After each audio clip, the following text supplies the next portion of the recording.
My mom cooks way better than yours. Some of us leaned back in our chairs while others sat up straight. There were 4 of us around the table, and it was loaded with fancy food. Usually we wouldn't have such an extravagant meal, but today we were dining with the in-laws, so it was a special occasion. Keith looked at me with a smug smile on his face, even as he ate. But this food was made by me, wasn't it?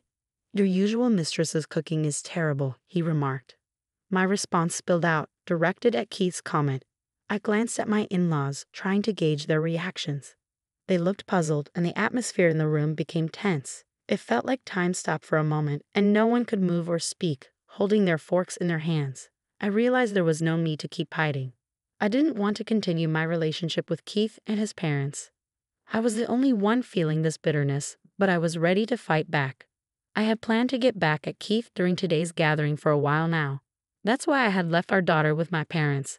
I didn't want her to witness this ugly side of me or be affected by it. My goal was to get revenge on Keith, and I was secretly pleased about it.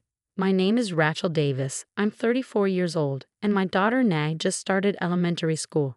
I'm your average housewife, living comfortably without any major troubles. Even though I have the means to live luxuriously, I'm not overly greedy. All I want is to be happy with my husband, Keith. On the surface, people might think we're a happy couple. But there's something that's been bothering me. Keith, who turned 39 this year, has been coming home late recently. It's been a norm for him to come home late since we got married. Keith works for a well-known company, and I know he's given important responsibilities. I assume there must be valid reasons for him not coming home early. I've always supported Keith and never accused him of anything, even though he deals with a lot of stress from work. He tries his best for our family, often planning trips for us on his days off. Despite the stress, we've never had arguments like other couples might. I've made up my mind to go somewhere tomorrow. I apologize for springing this on you suddenly. It's okay. I understand your situation with your husband. So what exactly do you need me to look into? Timothy asked as we sat on opposite couches, lost in thought. He spread some documents on the glass table in front of me. We have a plan to gather evidence through photos and our staff getting close to your husband, Timothy explained carefully, outlining the details of the plan. If that's the case, I'm on board with this option, I said, pointing to the plan written in the documents and nodding in agreement. At the moment, I was in the city, having visited a detective agency located in a back alley not far from downtown. Timothy Rogers, the detective assigned to my case, sat across from me, dressed in a black suit. Since yesterday, I couldn't shake off the suspicion that Keith might be cheating on me. Turning to a professional detective seemed like the best option. I didn't want to discuss my doubts about my husband with just anyone. But the urge to uncover the truth was stronger, so I explained the events leading up to this point. What does your husband do for work? Timothy inquired. He holds a managerial position in sales at a major corporation, I replied cautiously. He's like a department head. Understood. I won't ask for the company's name right now, Timothy assured me. I don't want to involve unnecessary people in this matter. That's appreciated, I responded. Typically, he works at the sales branch. If he works there, I'd like to know the company's name, Timothy requested. I'll tell you, but please promise not to tell anyone else, I said nervously, grabbing a pen and quickly jotting down the name on a notepad. This company is quite prominent, isn't it? Timothy remarked. Yes, that's why I was hesitant to mention it, I admitted. Please keep it confidential. Of course, we don't want to cause any harm to the company, Timothy assured me. This is strictly personal. 2 weeks later, I returned to the detective agency and met with Timothy again. I'm sorry to have to tell you this, but your husband is cheating, he revealed. Oh really? I gasped in surprise, feeling a mix of emotions. It was like I had resigned myself to this possibility, yet the confirmation still hurt deeply. Despite the pain, I felt a sense of duty to accept the truth. Despite the whirlwind of emotions inside me, I managed to keep a composed facade. What's your next move? Do you want to continue the investigation further? Timothy asked. Yes, please. I want to dig deeper, I replied, even though my heart felt heavy. So, we'll need to get more involved. Are you sure about that? Timothy questioned. Yes, I am, I affirmed, though I felt like my heart was sinking into darkness. I wanted to uncover the truth, no matter how painful it might be. At this point, the affair is confirmed, Timothy confirmed. And there were times when your husband stayed with the woman he was having the affair with, not just for work reasons. His words ignited anger within me, but I pushed it down, focusing on the task at hand. Do you want to see the photographic evidence now or later? Timothy asked. Show it to me, I requested, my voice trembling. Timothy handed me a photo from a brown envelope. As I looked at it, I saw Keith entering his mistress's house. The woman seemed to be around my age, but she appeared younger and more attractive. Keith looked happier with her than he did with me. My daughter Naomi's earlier observation wasn't a lie. She was only in first grade, and I didn't want to disrupt her life with a divorce. But I couldn't stay with a cheating husband either. If the affair affected Naomi negatively, it would be too late. Suppressing my pain, I made a decision. I need as much information as you can provide, I told Timothy. All right then, we'll proceed with the investigation for about 2 months. Is that okay with you? Timothy asked. Yes, I have enough money for it. Please, I need you to do this, I said firmly, meeting Timothy's gaze. But suddenly, a voice interrupted us. Hey, don't you go making decisions on your own. All you do is lie, the voice accused.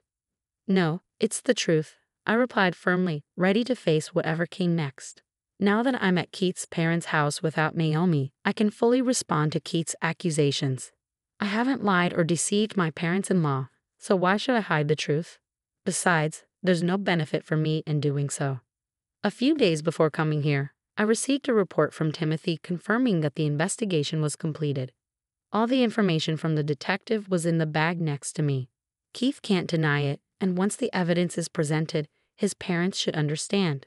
But I needed to be cautious. Knowing Keith's tendency to deceive, I decided to reveal the truth to his parents while observing the situation. You're crazy. My son would never cheat. You just keep lying, Keith's father exclaimed, his voice echoing inside the room. Just moments ago, we were having a pleasant conversation, but a minor disagreement between Keith and me escalated the situation, making the atmosphere tense. I had only mentioned that Keith hadn't been coming home for the past 6 months, but he immediately got defensive and accused me of lying. It was me who triggered this, but my resentment towards my husband ran deep. I had come to this gathering with feelings of revenge. According to my son, you can't even manage household chores properly. You're just at home and yet you don't do anything, Keith's mother chimed in, echoing her son's accusations. That's a misunderstanding, I replied firmly, pushing down my feelings and locking eyes with Keith's father, even though his expression was intimidating. Your son is lying. Misunderstanding? Are you suggesting my son is lying? Keith's father challenged. Yes, I continued speaking, determined to stand my ground. That's ridiculous. My son is a light.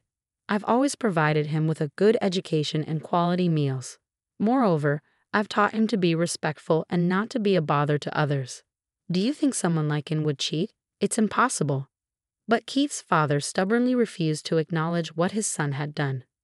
Perhaps it was his lack of knowledge about the situation that made him unwilling to accept the truth. But Robert's demeanor grew increasingly tense. I was just about to present the evidence when Susan, who had always been kind to me, spoke up. I used to trust you, but after this incident, I just can't anymore, she said, her tone filled with disappointment. Susan had been kind to me since I arrived early at their home today. She had even recommended Keith to marry me. Susan and my mother were old friends, so her kindness was expected. However, now she looked at me with suspicion, as if I were a criminal. If things are really that bad, we might have to consider divorce, Susan suggested, almost sighing. I didn't want to bring up divorce. Our family runs a well-known company, and if people find out that someone like me is Keith's wife, it could tarnish our reputation. In about 10 years, Keith will become the CEO, and then we won't be able to ignore it anymore. Susan continued, her expression apologetic. And she can't even cook properly for me. That's not true, Keith interjected, defending his mother's accusation. Your cooking tastes bad. In the room where the 4 of us were, Keith arrogantly picked up his fork and began eating. His attitude irritated me even more. Actually, my mom's cooking is way better than yours, Keith laughed, trying to provoke me. But that was made by me though, isn't it? Your usual mistress whose cooking is awful, he added, stunning me with his remark. The atmosphere in the room became tense and I felt the need to excuse myself. Both sets of parents-in-law looked shocked, their mouths hanging open. Keith also widened his eyes in realization, dropping the grilled fish from his fork. He had set down his fork onto the table. "What do you mean?" Susan questioned, her tone filled with concern. "Just what I said," I replied smoothly. "As I've been saying, the one lying is my husband." "Hey, stop making stuff up." Keith slammed his fork on the table, yelling. "It's not a lie. Plus, I cooked the grilled fish after I came here this morning, in place of your mother. You and your father wouldn't know since you arrived in the afternoon," he added defensively. As I explained, Keith grew even more irritated, his face turning bright red. "Want to see the evidence? If you have it, show it," he challenged, standing up abruptly. "All right, I'll show you then," I responded, taking a more serious tone. "What? No, you must be lying. That's just nonsense," Keith protested, but I remained serious. "Well, anyway, I haven't done anything wrong," Keith muttered quietly, sitting back down. "You know what'll happen if you're lying, right?" Robert shouted, his anger evident. "First off, calm down. Does Rachel really have evidence?" Susan interjected, trying to diffuse the tension. In that moment, Susan was the only one able to think rationally. I reached into my bag and took out an envelope containing photos and a letter-sized paper from Timothy, the detective. Placing them on the table, I could see my husband's face turn pale as he watched my move. "No, it's not like that," Keith protested, desperate to avoid confronting the truth, repeatedly denying it. "What is this? What does it mean?" Robert demanded, visibly agitated.